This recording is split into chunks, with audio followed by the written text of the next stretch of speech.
Hey, and welcome back to another video. Today we're going to be looking at email broadcasting. So in previous videos we've already looked at contacts, creating contact groups, using our API to send chunks of emails.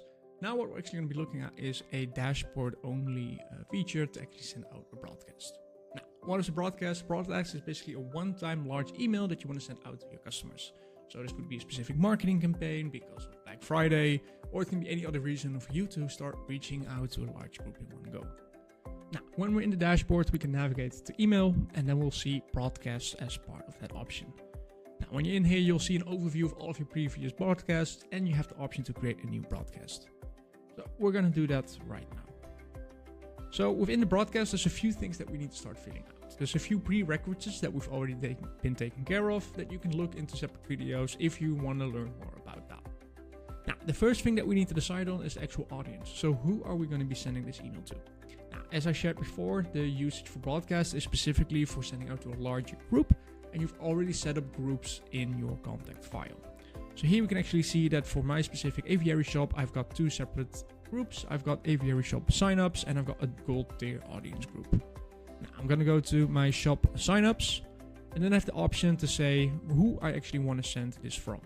So here you have the option to select any of your domains that have been validated. I've only got one. And then what the actual sender needs to be. So instead of discount, let's say that this is going to be a specific discount. Yeah, so we might as well use discount at. And this can be completely customized. Because you're using a domain that has already been verified, you can send on any of the sub senders for this.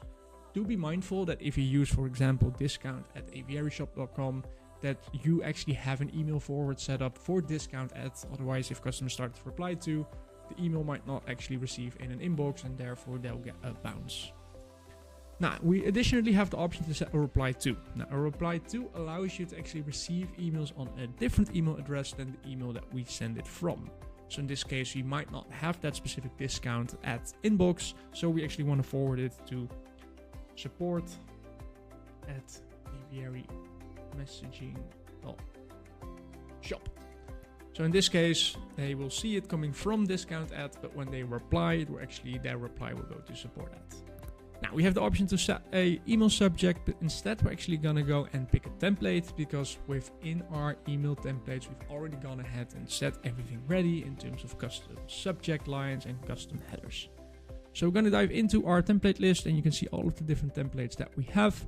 And for this, we're actually going to give the 7-day celebration promo to our signups. So here we can actually immediately see that the subject has been automatically filled. Here we can see that we have a custom attribute for the contact first name and the default being friend. So basically if we don't have a first name for a specific user, we'll just use friend, which we all set on the template level already.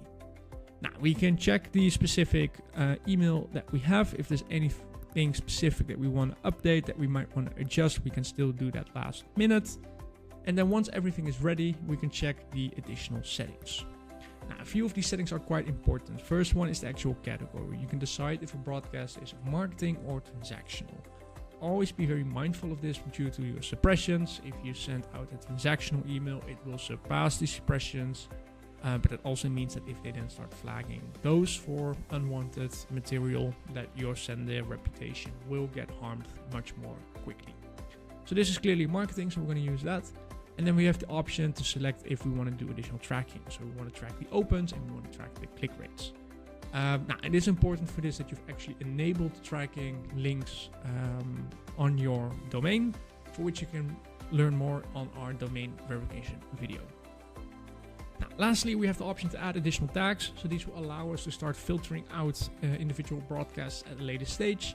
This can be anything for a specific event, Black Friday or something like that, to a specific code that I use internally to manage all of my broadcasts. Just so that if I want to pull the information later via the API or via the CLI or even via an agent using the MCP, that can always then be used to validate and to further filter out any specific broadcast.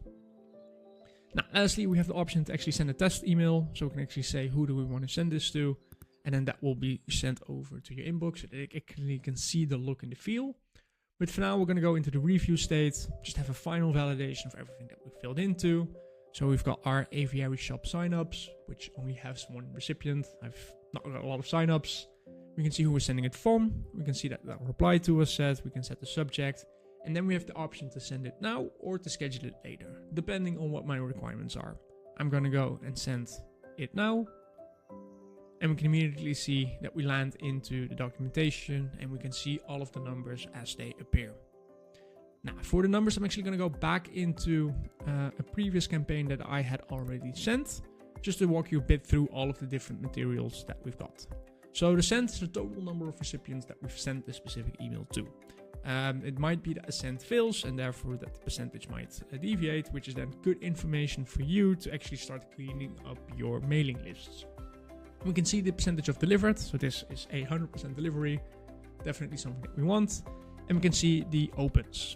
Now on the open rate, it's also important to note that we calculate the open rate on the unique opens, meaning that if an individual user opens it, that is counted as opened. We also have the total amount of opens. So that means if a specific user opens an email several times, we count every single time, giving you a good indication of how much views you actually get within your emails. Now, if you've got a link in there and you've got link tracking enabled, we can also see the total numbers of clicks.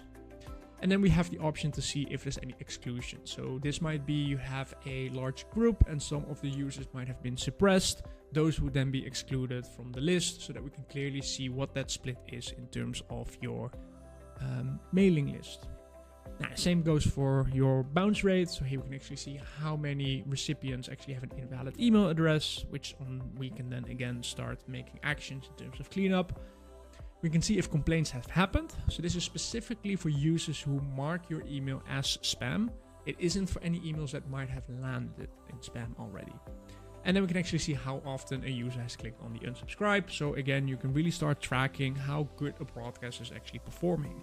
You can see how much retention you get, but also how many people actually opt out from your emails because of specific content, allowing you to further tweak the content at a later stage for broadcasts that were more successful.